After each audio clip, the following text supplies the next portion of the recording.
우리 조선 말기이면서 우리 근대사와 맞물려지는 시대 속에 두 가지 사건이 있었는데 그게 이모군란과 갑신정변이었습니다.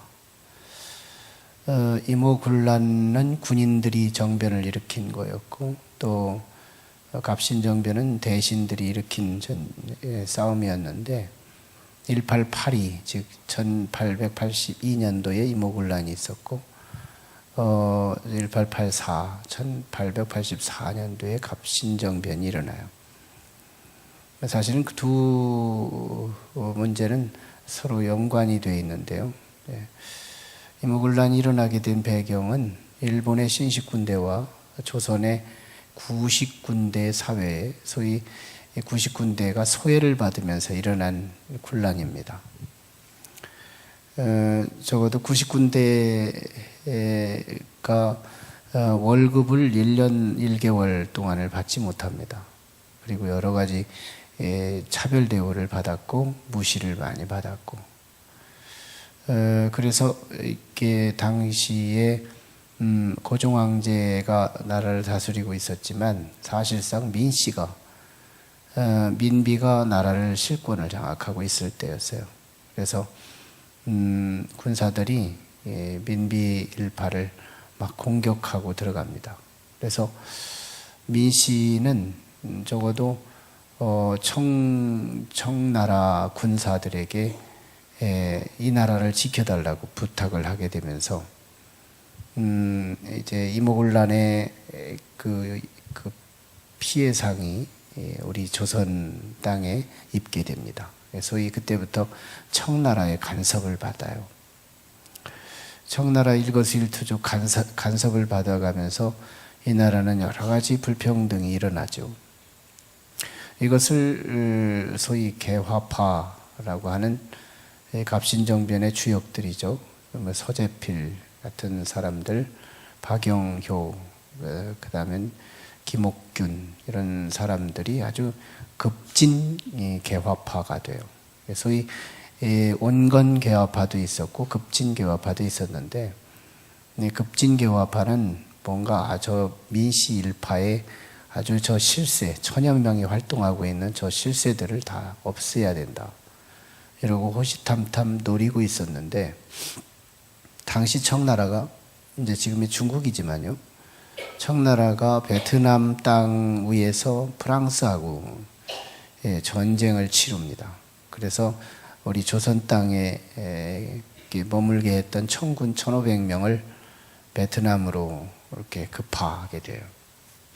그때 청나라 군사가 없는 틈을 이용해서 급진개혁파, 서재필, 김옥균, 박영효 이런 사람들이 우체국이 최초로 나라에 우체국이 생길 때 그 축하하기 위해서 국가의 실세들이 다 모여요. 그래서 우정국 오픈 기념 행사에 참여한 민씨 일파를 다 죽입니다. 그리고는 이 고종 황제의 궁궐을 장악하게 되고, 그러면서 개화파가 나라를 정리를 하고 국법을 세웁니다. 청나라로부터 자유해야 한다. 그 다음에 탐관 오리들을 척결해야 한다. 그리고 문벌을 폐지해야 한다. 실력제 중심으로 가야 한다. 또 근대화를 이루어야 한다. 뭐 이런 여러 근대화 운동이 사실상 이제 필요성을 주장했던 일이 사실은 개화파 일가들이었죠. 그래서 이제 3일 동안, 그러니까 1884에 10월 17일 날 그게 우정국 축하연에 거기서 민씨 일파를 다 죽임으로 성공하죠. 궁궐을 장악했죠. 8일 날, 19일 날. 그래서 결국 17, 18, 19일 3일 동안 천하를 장악합니다. 소위 이게 3일 천하라고 그래요. 3일 천하. 역사 속에 이 3일 천하에 대한 아주 이 명제가 굉장히 객관적인 용어죠. 그리고는 결국 민씨 중에서 살아있는 사람들이 청군에 요청을 해요. 우리 조선을 살려달라고. 그래서 1,500명이 이 베트남에 갔던 사람들의 일부의 1,500명을 다시 도입해가지고 당시 일본 영사관에 숨어 있었던 김목군 그 개화파 일당들이 이제 피해를 당합니다. 그리고는 빠져나가서 인천 항구로 빠져서 일본으로 망명을 하게 되죠.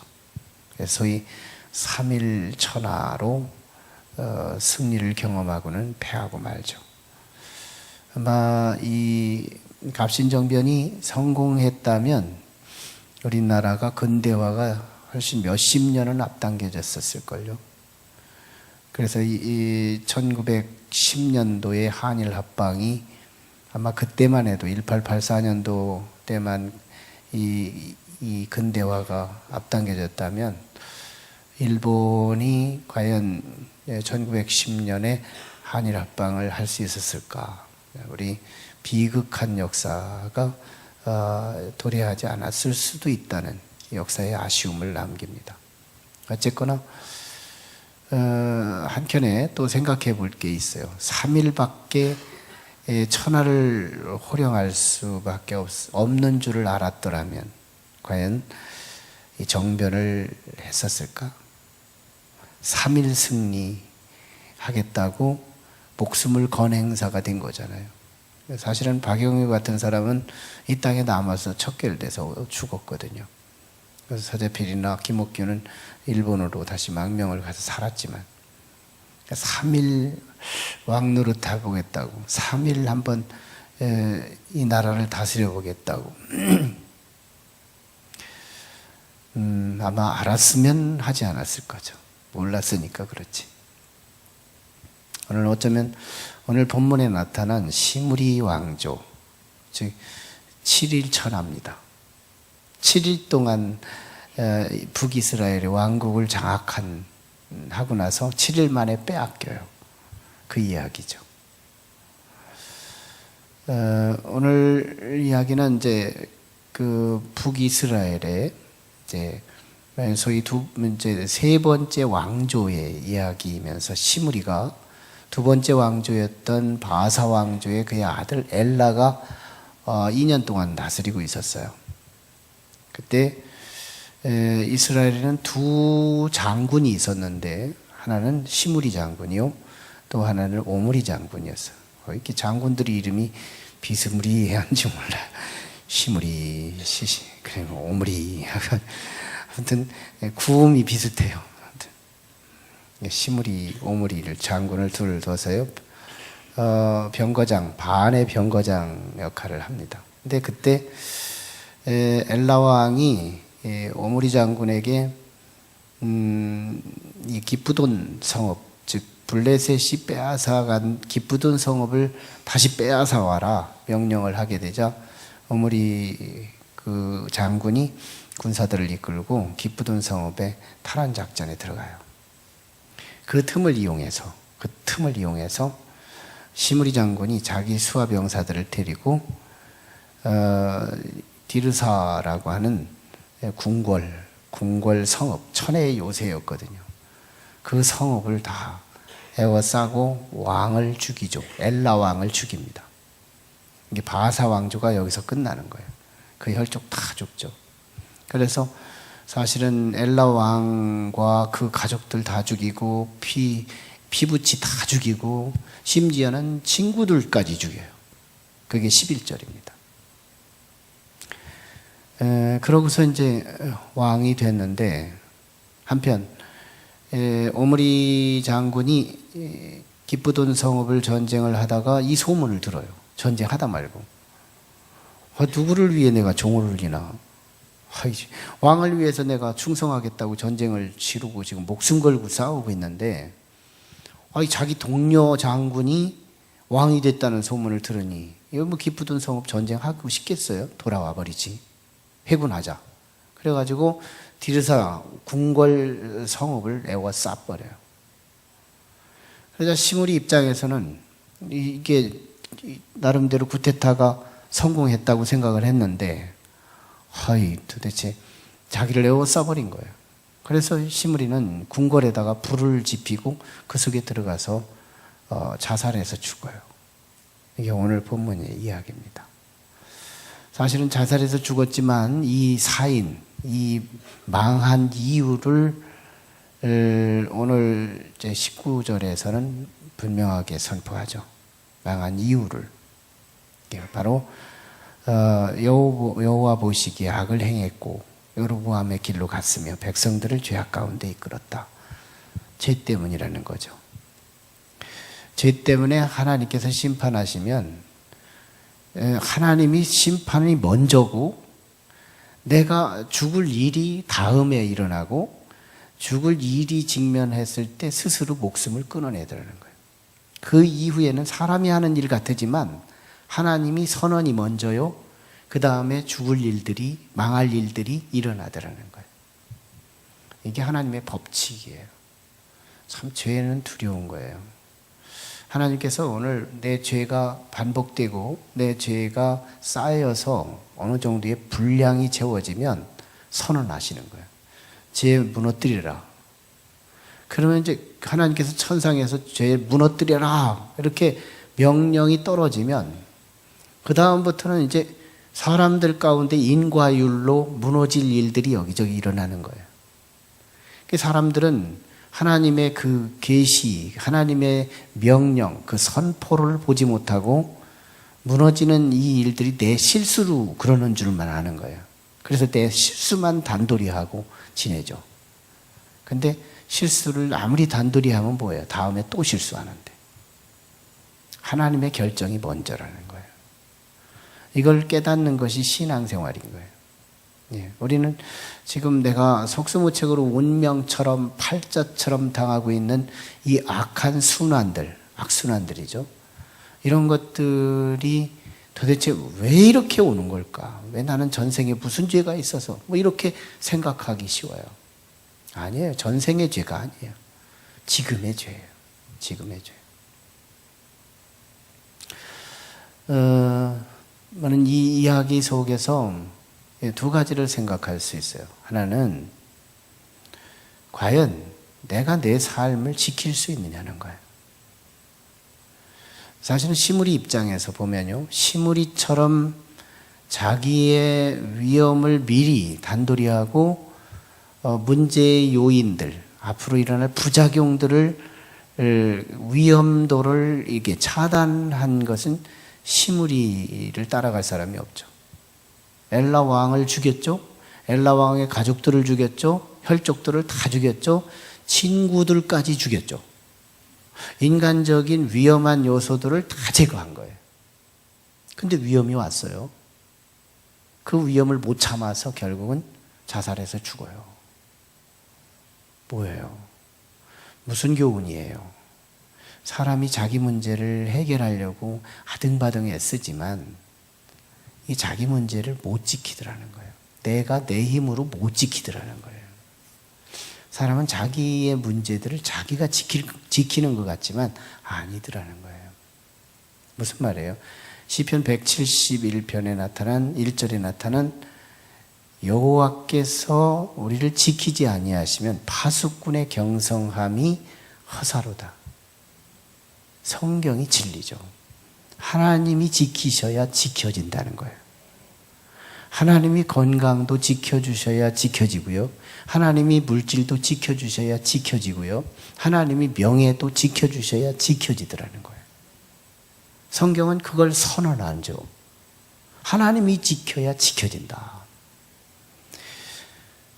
우리는 2011년도에 그 황수관 박사님이 이제 지금은 돌아가신 분이죠. 그분이 이렇게 저희 교회에 오셔서 간증을 하셨어요. 참 친절하시고 서민적이시고 참 인간미가 있었어요. 그분 오셨다 가시고 그 다음에 2012년도 12월에 그분이 소천하십니다. 1년 만에 그때 마지막 보고 이제 가신 거죠. 소천하시는데 그분의 향년의 나이가 67세였어요. 그분은 평생 외치면서 뭐라고 말했느냐면 자신의 인지도를 가지고 건강 비법, 즉 100년 장수할 수 있는 비법의 코드가 하나 있으니 그게 웃음이다는 거예요. 그럼 웃고 살라는 거예요. 웃으십시오. 웃어야 돼요. 이러면서 막 웃을 얘기들을 하죠. 안 웃을 수가 없는 거예요. 그 양반은 표정만 봐도 웃기고, 울어도 웃기고, 웃어도 웃기고, 말을 해도 웃기고, 다 웃기는 거예요. 근데 그분은 100년도 못 살아요. 전 하나님의 마음을 이해할 수 있어요. 왜 하나님께서, 생명은 하나님께 속한 것이기에 왜 황석환 박사를 데려가셨을까? 하나님의 마음을 이해합니다. 만에 하나 황석환 박사를 100세를 채운다면, 최소한 90세 이상을 채웠다면 그게 웃음이 진리로 둔갑될 수 있었지 않겠어요? 웃음이 진리로 둔갑되죠. 아니 그게 진리는 아니래도, 웃음이 진리는 아니래도 적어도 진리처럼 깨닫지 못하는 백성들에게는 웃음이 진리로 오해할 수 있게 되죠. 하나님 그걸 원치 않죠. 그러니 그는 100세의 절반에 조금 넘어간 67세에 요즘에 60대에 돌아가신다는 건 너무 빨리 가는 거잖아요. 데려가신 이유를 느낄 수 있어요. 아, 웃음이 아니야. 그분 장로님이셨거든요. 사실은 예수님을 파는 게 아니라 웃음을 팔고 살았거든요. 장로님이신데. 하나님도 한편으로 섭섭하셨을걸요. 예수 그리스도거든요. 주님이거든요. 그 유머와 그 장점을 가지고 그리스도의 필요성을 막 사람들의 가슴 속에 선물로 주고 갔더라면 얼마나 좋았겠어요. 예.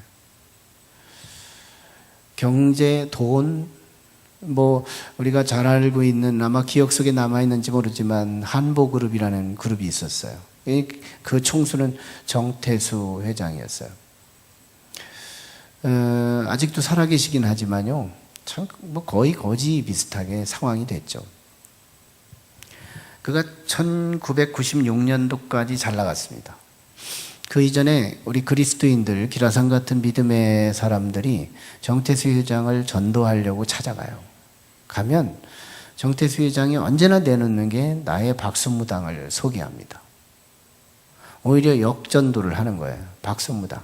나 이 박수무당이 말 들어가지고 내가 여기 이 한복그룹을 이끄는 사람이에요. 그리고 내가 돈 많이 버는 것은 이 부적 때문이에요. 내 지갑에 부적이 있거든요. 이러가면서 전도하는 사람들의 얼굴에 막 낯뜨겁게 무한하게 막 몰아세웠던 사람이 정태수예요. 근데요, 웬걸 1997년도 IMF가 터지는 과정 속에 제일 먼저 원타로 침을 받았던 그룹이 한보였죠. 근데 한보가 어떻게 해서 일어나요? 국내에서 여러 부실공사들이 나타나죠. 삼풍백화점이 미리 무너졌었죠. 그리고 또 여러 해외에 국제적으로 건축을 한 건물들이 있었는데 여기에 부실공사들이 다 드러나고 비리가 다 드러나요. 그래서 그 IMF와 함께 가장 첫 번째로 감옥에 간 사람이 누구냐면 15년형을 받고 정태수 회장이 들어가요. 야, 여러분 정말 이 돈이 과연 내가 지키는 거냐는 거예요. 아니다. 하나님이 지켜야 지켜지는 거다. 심지어는요, 우리 명예도 마찬가지예요. 사람의 이미지. 사람은 참 자기의 뒷꼭지가 자유하고 싶어 해요. 사람의 본능이에요. 근데 남자와 여자 중에서 남성이 더 거기에 민감합니다. 자신의 명예감. 내가 만약에 이 세상을 떠날 때 내 뒷꼭지를 향하여 내 후손들이 나를 비판할 것인가? 나를 존경할 것인가? 이거에 대해 민감한 성이 남성들이죠. 명예감. 이런 것들이 과연 내가 지켜지냐는 거예요. 우리 교회는 비교적 우리 군인들이 많이 있으시죠. 그래서 보통 중령급 되거나 대령급 되면 뭔가 이 진급에 대해서 목표를 세우죠. 진급을 하려고 할 때, 나만 이렇게 잘 모범생으로 잘하고, 나만 이 지휘관 입장에서 참 잘 패스하고 하면은 된다. 그게 아니죠. 자기 수하병사들이 사고가 안 쳐야 되고, 그 기간 동안. 여러 종합적인 관리가 필요한데 누가 자기가 진급 안 하고 싶겠어요? 아니거든요. 자신의 명예 내가 지키는 게 아니다. 그럼 하나님이 지키게 하는 거다. 정말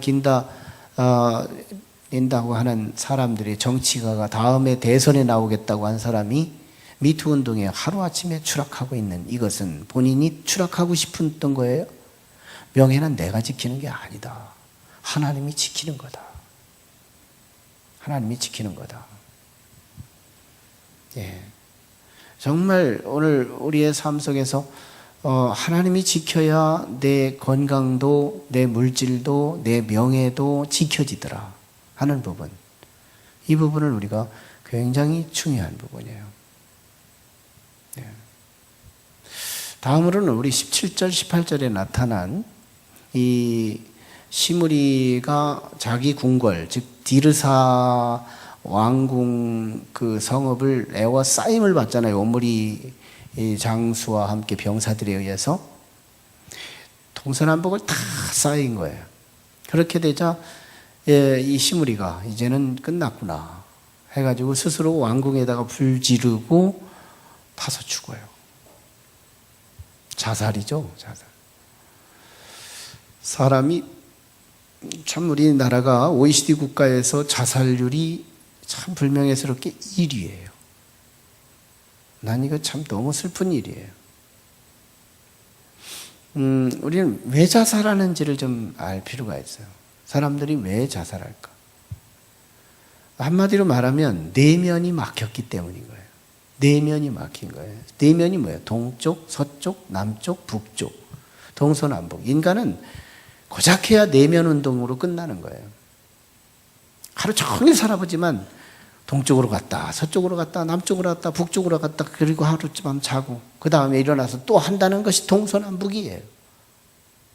하늘로 떴다고 하지만 또 가라앉아요. 우리는 동서남북 인생밖에 안 되는 거예요. 그게 참, 근데 가끔씩 우리가 삶에 그리스도 밖에 있을 때 삶을 잘 주목해 보면 이런 공식들이 나와요. 아, 동쪽이 막히면 욕이 나와요. 한쪽 면이 막히면 욕이 나와. 두 면이 막히면 어떨까요? 싸움하는 거예요. 이것 때문에 지금 스트레스 받는데 이놈이 또 까부네.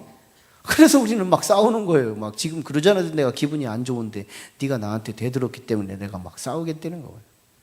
세 면이 막히면 어떻게? 설상가상으로 사람 죽이는 거예요. 살인하는 거죠. 살인자가 따로 있어요. 3면이 막히면 살인하는 거라. 4면이 막힐 때 있어요. 이제는 막 어디 틈새가 없는 거예요. 문제만 나한테 막 압박해 오지 어디 살아남을 수 있는 틈이 없는 거예요. 그때 뭐예요? 우리는 자살하는 거예요. 이 4면이 압박하는 이 압박보다는 차라리 죽음이 더 환희가 있겠고 안식이 있다고 생각하는 거예요. 자살의 직전에 되면요, 높은 빌딩에서 밑을 내려다보면요, 밑이 쫙 올라오는 느낌을 받는데요. 그 두려움이 사라진대요. 그리고 뛰어내리는 순간 제정신이 나오는데요. 그때 두려움이 다시 오는 거예요. 뛰어내릴 때 제정신이 오는 거예요. 왜? 밑에서 바닥이 쫙 끌어올라오는 것 같이 두려움을 없애는 거예요. 그래서 죽는 거거든요.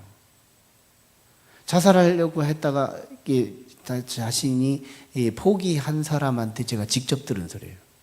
높은 빌딩 올라가서 뛰어내리려고 하는데 얘가 막 쫙 올라오더라는 거예요. 뛰어도 된다는 용기를 주는 거예요. 누구야? 누가 하는 거예요? 내가 하는 게 아니에요. 마귀가 하는 거거든요. 참 묘한 거예요.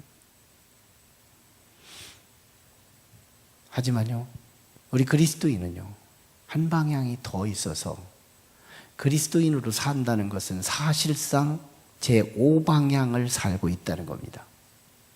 제5방향. 우리는요, 한 방향이 막히면, 동쪽이 막히면 서쪽에 하나님의 뜻이 있나? 서쪽이 막히면 남쪽에 하나님의 뜻이 있나? 남쪽이 막히면 북쪽이 하나님의 뜻이 있나? 하고 이렇게 하나님의 뜻을 찾아서 우리는 활로를 찾아가는 거예요. 그러다가 동서남북이 막히면 우리는 뭘까요? 제 5방향을 찾습니다. 하늘을 놓고 하는 거예요. 이게 기도예요. 이게 기도라고요. 그리스도인인데요. 내가 예수를 믿는데 기도 응답을 받건 안 받건 내가 기도하고 있는가? 5방향 인생을 살아가고 있는 거예요. 우리 5방향을 놓치면 명목상에 내가 그리스도인이지만 실제는 그리스도인, 주님이 보실 때의 그리스도인은 아닐지도 몰라요. 우리 기도하셔야 돼요. 이 사순절에 기도하셔야 돼요. 꼭 교회까지 안 나오셔도 괜찮아. 집에서라도 식사할 때라도 언제든지 우리는 기도함으로 살아야 되는 거예요. 내가 기도하고 있다면 5방향 인생을 살아가고 있는 거지만 내가 기도를 놓치고 있다면 아직도 믿지 않는 자의 전형적 모습, 사면 인생만 살고 있는 거예요. 그거 우리 인간의 한계 앞에서 끝나는 거죠. 인간의 한계를 당하면 참 불행한 거죠. 성경에 보세요. 야곱 사면이 막히니까 하나님 찾아요. 베델에서 주님 만나요. 요셉 형들에게 팔려가지고 노예로 팔려갔으니 사면이 막힌 거죠. 근데도 하늘을 바라보고 원망하지 않아요. 모세 정말 자기는 정말 피해 인생을 살아서 자기는 낫싱이라고 생각하면 내게는 희망이 조금도 없다고 생각할 때 그때 하나님을 찾아요. 다윗 당대의 절대 군주인 사울 왕으로부터 3천의 용사, 4천의 용사가 자기를 에워싸고 있을 때 하나님을 찾았더니 아둘람 굴 그 속에서 하나님께서 놀라운 연출을 하시잖아요. 사울 왕이 왜 하필이면 그 굴에 들어와서 대변을 놓느냐고요. 똥냄새 조금만 맡으면 자기가 살 수 있는 길이 열릴 수 있는 하나님의 생명의 루트. 참 멋있잖아요. 제 5방향을 하나님이 내게 주신다는 거예요. 제 5방향을 놓고 하는 사람에게 뭐가 오는지 알아요? 제 3의 길이 나타납니다. 그게 홍해죠. 그게 마라가 단물로 바뀌는 역사죠. 그게 뿌리바 반석이 물을 내는 역사죠. 그것이 만나와 메추라기를 일으키는 역사죠. 그것이 아말렉을 정말 노예 족속이었던 그들이 훈련도 없이 아말렉과 싸웠는데 이기는 승리의 비밀이죠. 제 3의 길이 나타나요. 우리는 제 2의 길 거기에서 살고 있어요. 그런데요, 제 3의 길이 있다. 제 5방향을 찾은 자들이 하늘을 놓고 하는 자에게 제 3의 길이 열린다. 이 사실에 대해서 바울 사도가 참 고린도 후서에서 4장 17, 18, 19절에서 이런 말씀이에요. 우리가 이 보배를 질그릇에 가졌으니 이는 심히 큰 능력은 하나님께 있고 우리에게 있지 아니함을 알게 하려 함이라. 우리가 사방으로 우겨쌈을 당하여도 쌓이지 아니하며 답답한 일을 당하여도 낙심하지 않고 박해를 받아도 버림받지 않으며 거꾸로 뜨림을 당하여도 망하지 아니하느니 우리가 항상 예수의 죽음을 몸에 짊어지면 예수의 생명이 또한 우리 몸에 나타내게 하려 함이라. 정말 너무너무 절묘한 영적 원리를 간파한 바울 사도의 말이잖아요. 동서남북이 다 막혀도요, 우리 속에 그리스도가 있으니, 그리스도의 그 생명이 있으니, 사는 길 제 5방향이 있으니 오늘 우리는 그 길에서 살 수 있대요. 하나님이 지켜야 지켜지는 거예요. 내 건강도, 내 물질도, 내 명예도, 내 모든 것도 하나님이 지켜야 지켜지는 거다. 그리고 우리는 동서남북이 나를 어쩌지 못하는 인생이다. 우리는 제 5방향이 있는 새로운 신분이라는 사실을 우리는 발견하고 깨닫고 그걸 누려야 돼요. 제 5방향을 놓고 해야 돼요. 놓고 해야 돼요. 오늘은 종려주일이죠. 예수님께서 갈릴리 사역 다 마치고 3년 반 사역을 다 마치고 이제 결연한 다짐을 가지고 예루살렘으로 가십니다. 6월절이었고 6월절이 다가오고 있을 그때 이스라엘의 예루살렘의 군중들은 예수님이 나귀 타고 입성하시는 모습을 보고 이번에 예루살렘에 입성하면 이 로마의 이 제국주의로부터 온전한 자유를 얻을 수 있다는 희망을 갖고 제각기 자기의 겉옷을 벗어서 예수님이 가는 길에 깔아드려요. 아깝지가 않아요. 로마를 한번 척결하는데 장수로 나가시는 예수님인데 뭘 아까워요. 그리고 승리를 상징하는 종려나무 가지를, 종려나무 가지는 승리를 심볼하거든요. 이게 승리를 이번에 올라가셔서 전쟁을 치르고 군중들을 모아서 로마의 제국주의와 사번바짝 붙으면 분명히 이길 것인데 하면서 막 종려나무 가지를 흔들며 호산나 다윗의 자손이요 하면서 찬양을 불러대죠. 그런데 정작 예수님은 얼굴이 침울해요. 그리고 진지해요. 그분은 하나님이셨거든요. 하나님의 속성이 뭘까요? 전지성, 전능성, 편재성 이런 것들이 하나님 안에 계신데 그 전지하심, 보는 것만 보이는 게 아니라 안 보는 것도 볼 수 있는 분, 이게 전지성이거든요. 그래서 자기 미래를 보는 거예요. 자기 미래를 보니까 예루살렘에 이번에 들어가면 나는 꼼짝없이 죽었다는 동서남북의 꽉 막힘을 보는 거예요. 예수님이 종려주일에 예루살렘으로 올라갈 때 예수님은 꽉 막힌 내가 살 수 있는 구멍은 하나도 없구나 이걸 깨닫는 것이 종려주일이에요. 동서남북이 꽉 막힌 거예요. 죽을 일만 꽉 막힌 거예요. 자기 제자들 떠났잖아요. 자기를 따르던 군중들이 떠났잖아요. 호산나파가 떠났잖아요. 자기 가족들도 떠났잖아요.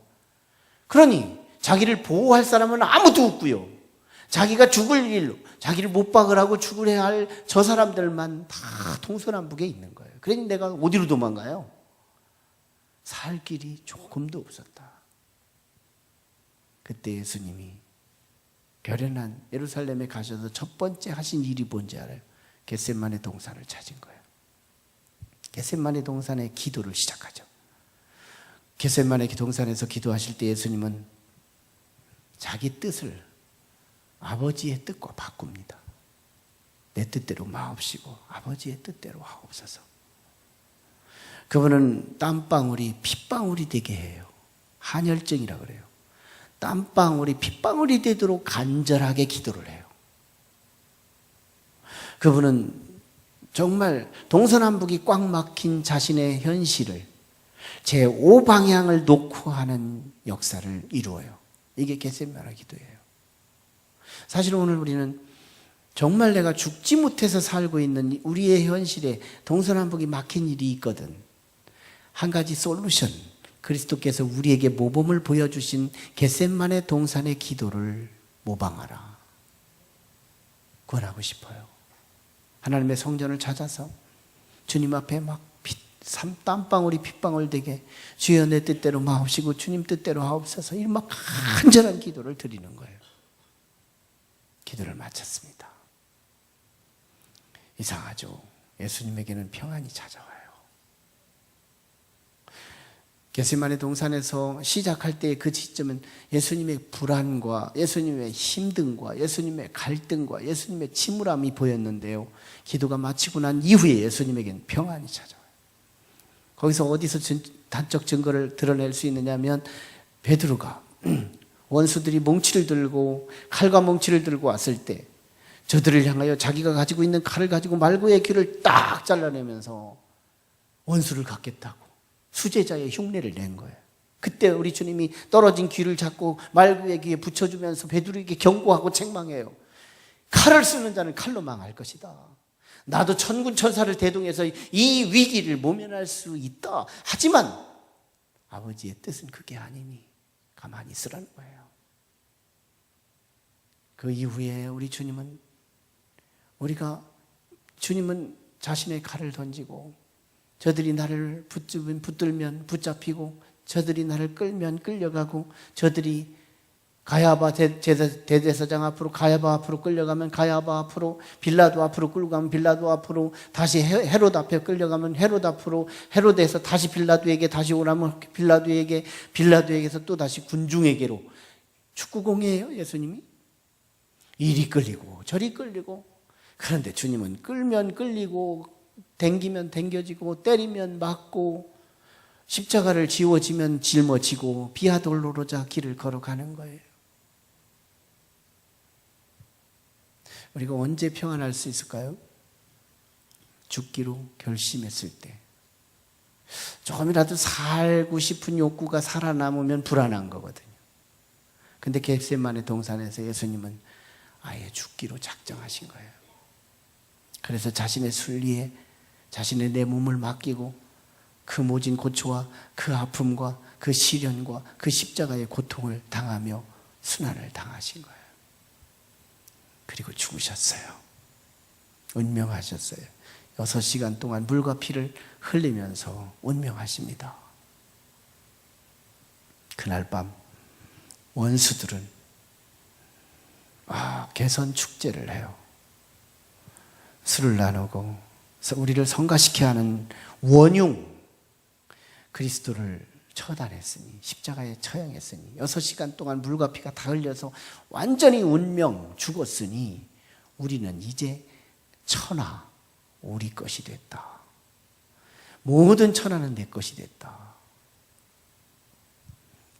그때 개선 축제를 올리고 있을 그때 하룻밤, 이틀밤, 3일밤 3일 동안 그들은 축제의 밤을 연전했어요. 계속해서 기뻐했죠.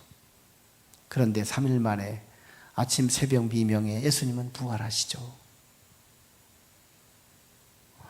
영원한 불사신으로 일어나신 예수 그리스도, 사망하고 맞짱 떠서 이긴 그리스도, 그분이 우리 주님이세요.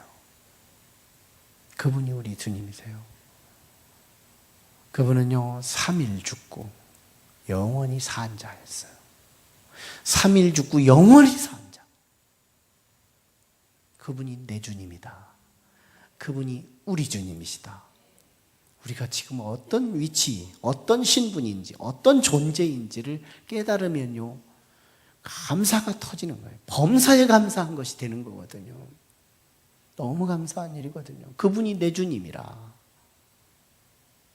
보세요. 어느 할머니가 꽃을 꺾어서 전도를 하고 꽃을 가지고 늘 자신의 이미지를 관리해요. 그리스도인이었어요. 할머니는 늘 꽃으로 전도하면서 하는데 사람들이 지인들이요 이 할머니를 향하여 묻습니다. 할머니는 어쩌 그렇게 꽃처럼 얼굴을 밝게 하고 사세요?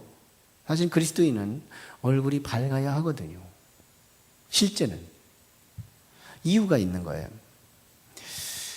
왜 그렇게 밝게 사시는지요? 할머니가 대답해요. 나는 사실은 밝게 하는 이유가 있어요. 노하우가 있습니다. 사실은 내게도 걱정이 왜 없겠어요? 나도 늙어서 몸이 아프고 여기저기 작신이 아프고 힘들고 다른 사람이 아픈 빈도 나도 똑같이 아프고 힘들거든요. 그런데도 나는 한 가지 해결점 하나 있어요. 나를 위해 죽으신 예수 그리스도께서 금요일 날 돌아가시고 주일날 살아나셨다요.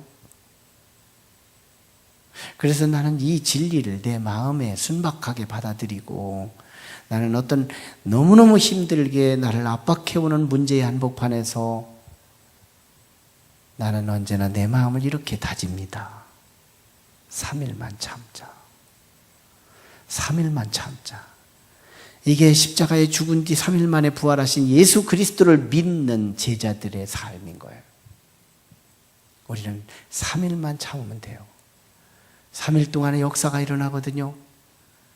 3일 동안만 찌푸리지 않고 참는 거예요. 3일 동안만 자살하지 않고 참는 거예요. 살아남는 거예요. 3일 동안만 불행에게 먹히지 않는 거예요.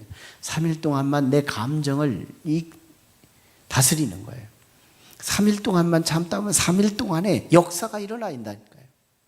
하나님은 호련히 내 영혼을 붙들고 일으키시고 하나님은 내 몸을 다시 부활시키시고 하나님께서 호련히 나를 붙들고 일하실 수 있는 충분한 기간 3일이라는 거예요. 놀랍죠? 세상은 갑신정변의 3일 천하, 오늘 시무리 왕조의 7일 천하. 아니 3일 왕 노릇하겠다고 영원히 죽어요? 7일 동안 시무리가 왕 노릇하겠다고 영원히 죽어요? 아니요. 우리는 3일 죽고 영원히 사는 거, 3일 죽고 영원히 사는 거, 이게 그리스도인이라. 이게 우리들이다. 이게 나다. 나는 3일 죽고 영원히 사는 존재. 내 인생에 새로운 그리스도인의 성서적 철학이 내게 필요한 것은 나는 3일 죽으면 된다. 내가 지금 격분하고 내가 지금 너무너무 속이 상하고 마음에 상처가 있을 그때 나 지금부터 3일만 참자. 내 감정 3일만 참자. 나는 내 삶에 한번 내가 추스릴 수 있는 내 욕구 3일만 참자. 그 사이에 주님은 일하실 거다. 그럼 우리는 영원히 사는 거예요. 예수님이 그 삶의 노하우를 우리에게 보여주셨어요. 우리는요, 정말 하나님이 지켜주시는 존재예요. 동서남북이 나를 에워싸더라도 쌓이지 않아요. 우리 안에 예수의 생명이 우리를 통해 나타나기를 주님이 원하시는 거예요. 절망하지 않아요. 이 종려주일에 우리는 하나님이 지키시는 신부님을 알고 동서남북이 꽉 막혀도 제5방향이 있다는 사실을 기억하며 우리는 영적 전쟁에 승리하기를. 그래서 복음을 세상 사람들을 향하여 당신은 3일 천하를 위해 지금 살고 있는 거예요. 길어봤자 7일 천하를 위해 지금 살고 있는 거나 마찬가지예요. 우리 3일 죽고 영원히 삽시다. 이게 우리의 복음의 컨텐츠가 되어야 되지 않겠어요?